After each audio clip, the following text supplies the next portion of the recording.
I know the core sound of this album is going to be piano.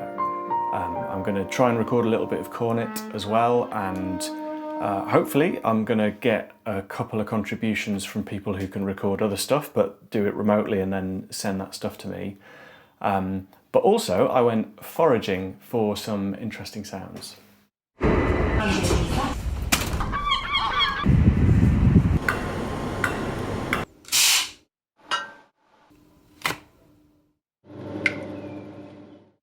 Then I chopped up and processed those sounds into stuff that I could use in the tracks. So here's me tapping on the side of my cornet and then pitching it right down. And here's a supermarket announcement, also pitched down loads to give a sort of murky atmosphere. And then giving seagulls a kind of brittle digital edge. Once that was all done, I turned the most useful sounds into instruments and yep, made custom icons for all of them. So here's some percussion stuff, dropping a can of kidney beans into a basket, tapping the side of the cornet,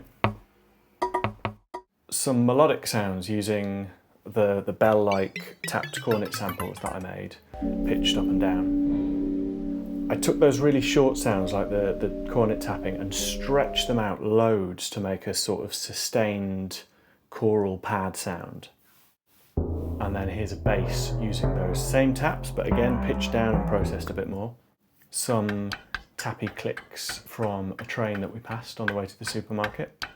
And here's a seagull shriek, and it's only ever so slightly stretched, but it sounds exactly like the siren from the original trailer for Alien. Have a listen.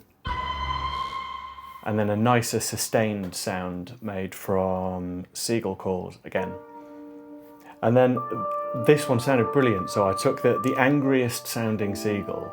I think they're all a bit crazy at the moment because there's nobody about dropping food, but there was this really kind of anguished shriek, and I took that and pitched it down a couple of octaves, played around with it a bit and got this really nice sounding bass.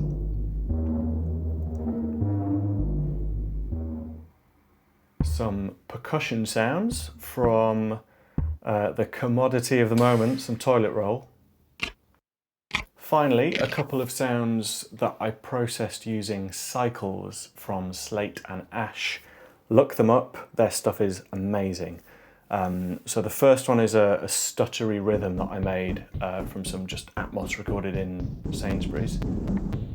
And secondly, there's an announcement from Sainsbury's that I recorded and put it through this granular engine, also from Cycles. And you get this kind of gritty, granular, ethereal sound out of it. And that's it.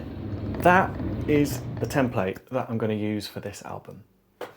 So I'm now ready to actually start writing some music, and for every track on this album I'm going to use Oblique Strategies. And they are a set of cards made by Brian Eno and Peter Schmidt, and they each contain an instruction. Sometimes it's something really straightforward, like play it backwards, and other times they're a bit more ambiguous and oblique. So I'm going to use one per track and use that as my kind of kicking off point for sparking creative ideas.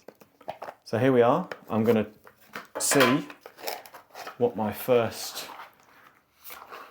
instruction is for the first track. That's upside down. Okay, it says, discover the recipes you are using and abandon them. Blimey. I mean, the way I interpret that is work out what my sort of muscle memory wants to do when I'm doing this stuff and don't do that stuff. So yeah, try and not rely on my old habits and tricks, I guess.